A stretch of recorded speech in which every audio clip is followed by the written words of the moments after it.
जय श्री कृष्णा। श्रीमद् भगवद गीता का चौथा अध्याय। श्री कृष्ण भगवान बोले, इस अविनाशी कर्म योग को मैंने सूर्य से कहा, सूर्य ने मनु से कहा और मनु ने राजा इक्ष्वाकु से कहा।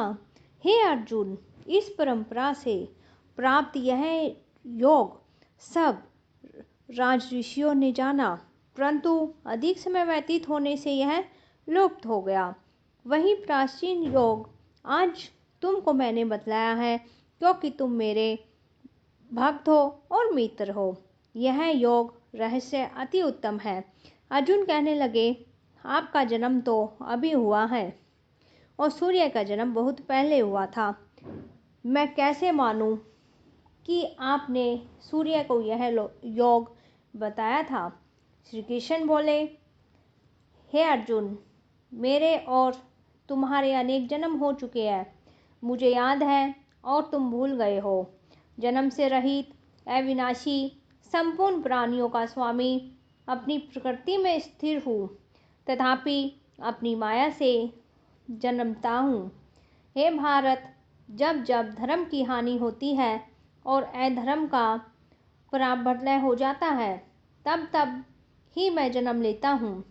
साधुओं की रक्षा, पापियों का नाश और धर्म की स्थापना के लिए प्रत्येक युग में जन्मता हूँ। जो मेरे इस अलौकिक जन्म और कर्म का तत्व जानता है, वह मृत्यु होने पर भी फिर जन्म नहीं लेता है और मुझ में लीन हो जाता है। इस भांति मोह, भय और क्रोध को त्याग कर मुझ में भक्ति करके और मेरी शरणगति हो। बहुत से मनुष्य ज्ञान रूपी तप से पवित्र होकर मुझ में मिल गए हैं। जो जिस भाव से मेरा पूजन करता है, उसको मैं उसी प्रकार का फल देता हूँ। हे पार्थ, मनुष्य सब प्रकार से मेरे मार्ग का अनुसरण करते हैं, अर्थात यह चाहे जिसकी सेवा करे वह मेरी ही सेवा है। मनुष्य लोक में कर्म सिद्धि की इच्छा करने वाले देवताओं का पूजन करते हैं, क्योंकि इस लोक में कर्म की सिद्धि शीघ्र होती है।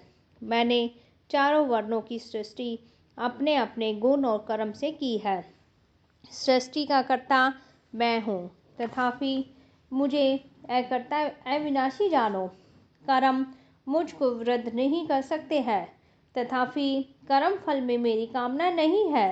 इस प्रकार जो मुझको पहचानता है, वह कर्मों के बंधन में नहीं पड़ता। अतएव पूर्व पुरुषों के किए हुए कर्म को तू भी कर। हे मनुष्य, हे अर्जुन, कर्म क्या है और अकर्म क्या है, इसके विचार में विद्वान की बुद्धि भी चकरा जाती है। उसी कर्म का वर्णन मैं तुमसे करूँगा, जिसके जानने से संसार के बंधन से छूटकर मोक्ष के भागी होंगे। कर्म, विकर्म और अकर्म तीनों को जानना आवश्यक है, क्योंकि कर्म की गति गंभीर है। हे अर्जुन, जो कर्म करने की कोई कामना नहीं रखता है, जिसके समस्त कर्म ज्ञान रूपी अग्नि से भस्म निर्मल हो गए हैं, और उसको पंडित कहते हैं। जो कर्म फल की इच्छा छोड़कर करता है और उसमें आसक्ति भी नहीं रखता है और निराश्रय ही संतुष्ट रहता है, ऐसा मनुष्य कर्मों में घिरा रहने पर भी मानो कुछ नहीं करता है। देव योग से जो कुछ भी मिल जाए उसी पर संतुष्ट रहता है।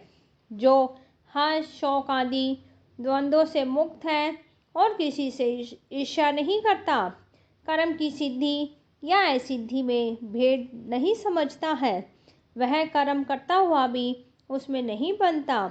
जो कर्म की इच्छा नहीं रखता है, वह वासना से दूर हो गया है। ज्ञान में जिसका चित्त अचल है और यज्ञ के कर्म करता है, वे सब कर्म लुप्त हो जाते हैं। हवन करने का पदार्थ भी ब्रह्मा है, आहुति देने वाला भी ब्रह्मा है। इस प्रकार जिसकी बुद्धि में सब कर्म ज्ञानमय है, उसको ब्रह्मा प्राप्त होता है। कोई कोई कर्मयोगी देवताओं की पूजा करते हैं और ज्ञान योगी ब्रह्मा रूप अग्नि में यज्ञ रूप से हवन कर परमात्मा का भजन करते हैं। कोई ऐसे हैं जो अपनी इंद्रियों को और कर्मों का संयम रूप अग्नि में होम देते हैं। कितने ही इंद्रिय रूप अग्नि में इंद्रियों के रूप शब्द आदि विषयों का होम देते हैं। कितने ही लोग इंद्रियों के सब कर्मों को, अपने प्राणों के कर्मों को आत्म ज्ञान से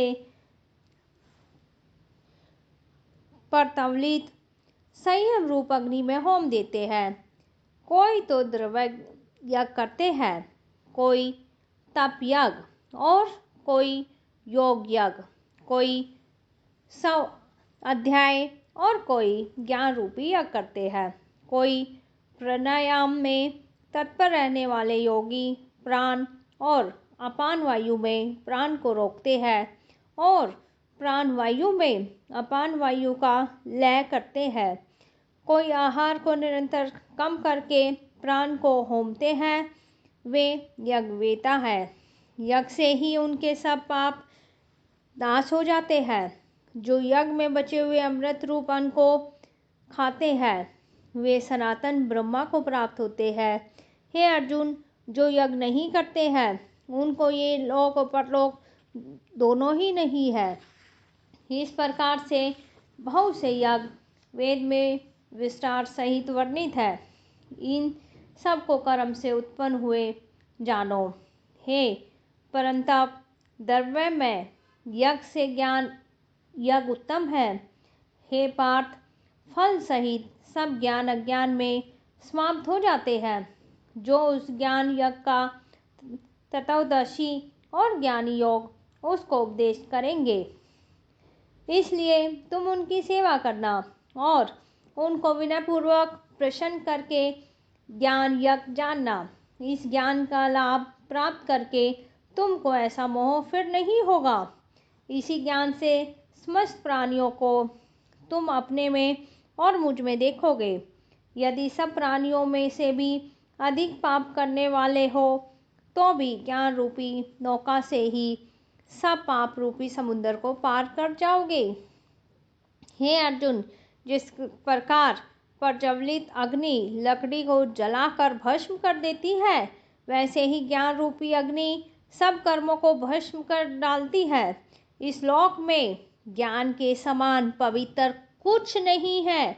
यह ब्रह्मा बहुत काल पर्यंत कर्म योग से सिद्ध हुए पुरुषों को अपने आप ही प्राप्त होता है। जो श्रद्धावान पुरुष इंद्रियों को जीतकर ब्रह्मा ज्ञान में लगा रहता है, वह ज्ञान को प्राप्त करता है और ज्ञान को पाकर अल्प समय में शांति को पा जाता है। अज्ञानी, श्रद्धा रहित और जिनके मन में संदेह है, ऐसे जो पुरुष है वह नष्ट हो जाते हैं। जिनके मन में संदेह रहता है, उनका यह लोक परलोक और सुख कुछ भी प्राप्त नहीं होता है। जिसने परमेश्वर आराधन और निष्काम कर्म योग के आश्रय से कर्म बंधन त्याग दिए हैं, हे अर्जुन, उस आत्मज्ञानी पुरुष को कर्म नहीं बांधते। अतएव अज्ञान से उत्पन्न हुए और चित्त के इस संशय को ज्ञान रूपी तलवार से काटकर मेरे बताए हुए कर्म योग को संशय को ज्ञान रूपी तलवार से काटकर मेरे बताए हुए कर्म योग को करने के लिए प्रस्तुत हो जाओ। श्रीमद् भगवद गीता का चौथा अध्याय समाप्त होता है। आगे पढ़ते हैं चौथे अध्याय का महात्म्य। भगवान बोले, हे लक्ष्मी, जो पुरुष श्री गीता जी का पाठ करते हैं, उनके स्पर्श मात्र से अधम देह छूटकर मुक्ति को प्राप्त होता है। लक्ष्मी जी ने पूछा, हे महाराज, श्री गीता जी के पाठ करने वाले को छूकर कोई भी जीव मुक्त हुआ है क्या? तब भी भगवान ने कहा, हे लक्ष्मी, तुमको मुक्त हुए की एक पुरातन कथा सुनाता हूँ। भागीरथी गंगा जी के तट पे एक काशीपुरी नगर है। वहाँ एक वैष्णव श्री गीता जी के चौथे अध्याय का पाठ किया करता था। एक दिन वह साधु वन में गया। वहाँ बेरियों के 2 वृक्ष थे, उनकी बड़ी छाया थी। वह साधु वहाँ बैठ गया। बैठते ही उसको निद्रा आ गई और एक बेरी से उसके पैर लगे, दूसरी के साथ सिर लग गया। दोनों बेरियां आपस में कांपकर पृथ्वी पर गिर पड़ी, पत्ते उनके सूख गए। परमेश्वर की इच्छा से वे दोनों बेरियां ब्राह्मण के घर 2 पुत्री हुई।